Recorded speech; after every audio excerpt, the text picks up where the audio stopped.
Anda mengalami situasi di mana perusahaan kehabisan barang pada saat permintaan sedang tinggi, atau justru penumpukan stok yang tidak terpakai.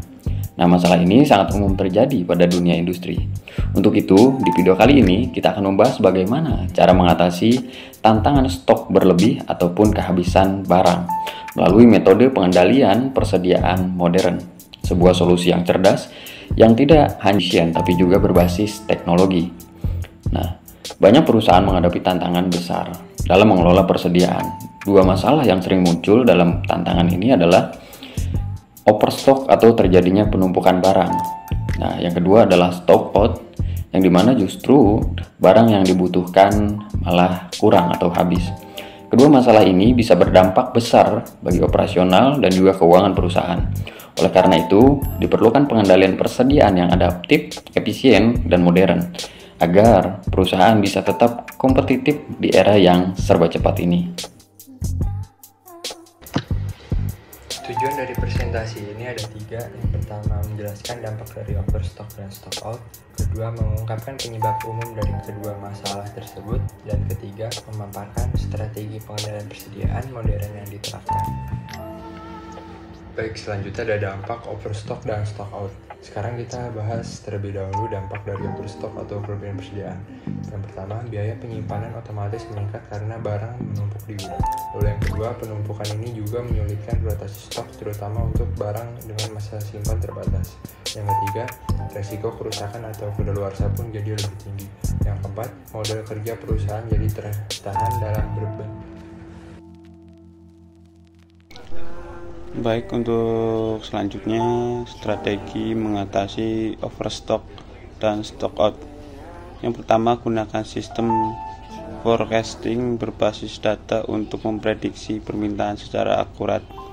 Yang kedua, tetapkan titik pemesanan ulang atau recorder point secara otomatis. Yang ketiga, pantau pergerakan stok secara real time dengan dashboard digital. Yang keempat, sinkronkan antara tim penjualan, gudang, dan pembelian dalam satu sistem. Yang kelima, lakukan audit stok secara berkala dan perbarui data sistem secara konsisten.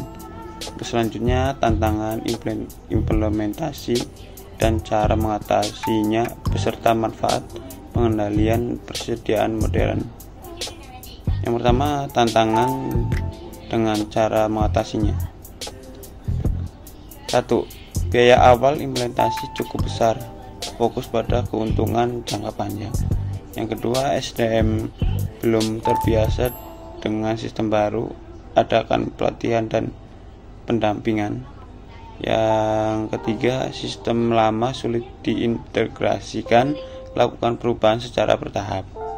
Manfaat: pertama, pengurangan biaya penyimpanan. Kedua, ketersediaan barang yang lebih stabil. Yang ketiga, proses pengambilan keputusan menjadi cepat dan tepat. Yang keempat, tingkat pelayanan pelanggan meningkat. Yang kelima, resiko kerugian akibat stok tidak sesuai bisa ditekan. Kesimpulan presentasi ini yaitu pengelola persediaan secara efektif bukan hanya tentang menghindari kekurangan atau kelebihan stok, tapi juga tentang pembangunan efisien operasional, meningkatkan layanan pelanggan, dan memperkuat daya saing bisnis. Dengan mengadopsi pengendalian persediaan modern yang berbasis data, otomatisasi, dan integrasi, sistem perusahaan dapat merespon perubahan pasar secara cepat, mengurangi kerugian, dan memaksimalkan profitabilitas. Mungkin itu saja yang dapat kelompok kami sampaikan. Kurang lebihnya mohon maaf. Sekian, terima kasih.